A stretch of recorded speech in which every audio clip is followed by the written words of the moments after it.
নমস্কার বন্ধুরা, আজ আমি বাঁধাকপির পকোড়া বানিয়ে দেখাবো। তার জন্য থালার মধ্যে উপকরণ সাজিয়ে নিয়েছি। উপকরণগুলি হলো, আমি বাঁধাকপি এখানে ছোট ছোট টুকরো করে নিয়েছি।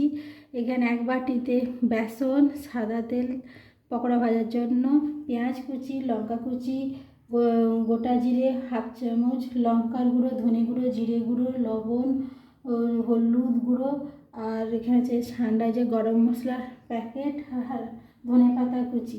এইসব উপকরণ দিয়ে আমি বাঁধাকপির পকোড়া বানিয়ে দেখাবো। বন্ধুরা, আমার ভিডিওটি ভালো লাগলে লাইক কমেন্ট শেয়ার করবেন। নতুন কোনো বন্ধু যদি আমার ভিডিও দেখে থাকেন তাহলে আমার চ্যানেলটাকে সাবস্ক্রাইব করবেন।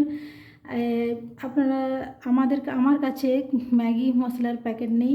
ম্যাগি মশলার প্যাকেট যদি থাকে তাহলে আপনারা ম্যাগি মশলা দিয়ে দেবেন, তাহলে আরও টেস্ট বেড়ে যাবে বাঁধাকপি পকোড়াতে। এখানে আমি একটা বাটি নিয়েছি, বাটির মধ্যে এক বাটি বেসন রেখে দিলাম। এরপর বাঁধাকপির টুকরো দিয়ে দেব।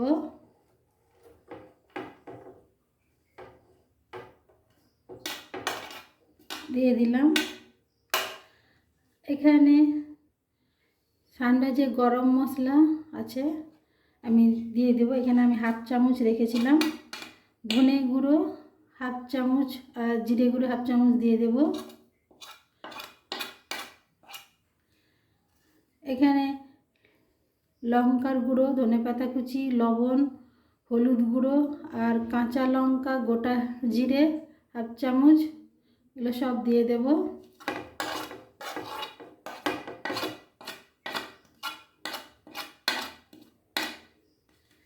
এরপর পেঁয়াজ কুচি, 4টে পেঁয়াজ কুচি করে নিয়েছি, দিয়ে দেব।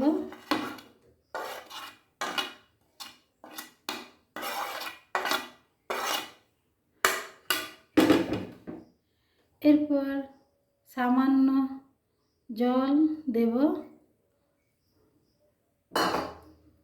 আর ম্যাগি মশলা থাকলে আপনারা অবশ্যই দিয়ে দেবেন। এরপর ভালো করে সব মাখিয়ে নেব। বেশি পাতলা করে মাখাবো না, শুকনো শুকনো করেই মাখাবো।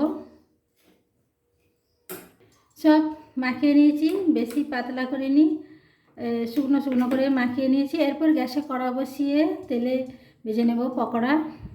গ্যাসে কড়া বসিয়ে দিয়েছি, কড়া গরম হয়ে গেছে। সাদা তেল দিয়ে দেব পকোড়া ভাজার জন্য, দিয়ে দিলাম। এরপর গরম তেলে হাতে করে আমি পকোড়া ভাজার জন্য বাঁধাকপির গ্রেভিটা ছেড়ে দিলাম।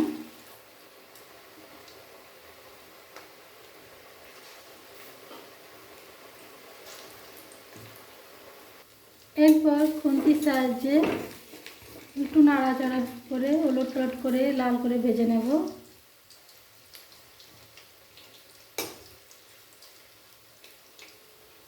পকোড়াগুলো লাল হালকা ব্রাউন কালারে ভেজে নিয়েছি, হয়ে গেছে। এরপর পাত্রে তুলে নেব। সব পকোড়াগুলো পাত্রে তুলে নেব।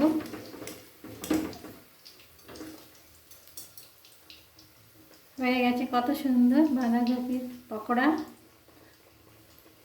তুলে রাখলাম। হয়ে গেল বাঁধাকপির পকোড়াগুলো প্লেটে রেখে দিয়েছি। কত সুন্দর হয়েছে, কত সহজে পকোড়া হয়ে গেছে। আপনারা এইভাবে বানিয়ে খেয়ে দেখবেন। যদি গরম আছে, আমি ভালো করে দেখাতে পারছি না, ধোঁয়া উঠছে। যদি ভালো লাগে তাহলে লাইক কমেন্ট শেয়ার করবেন।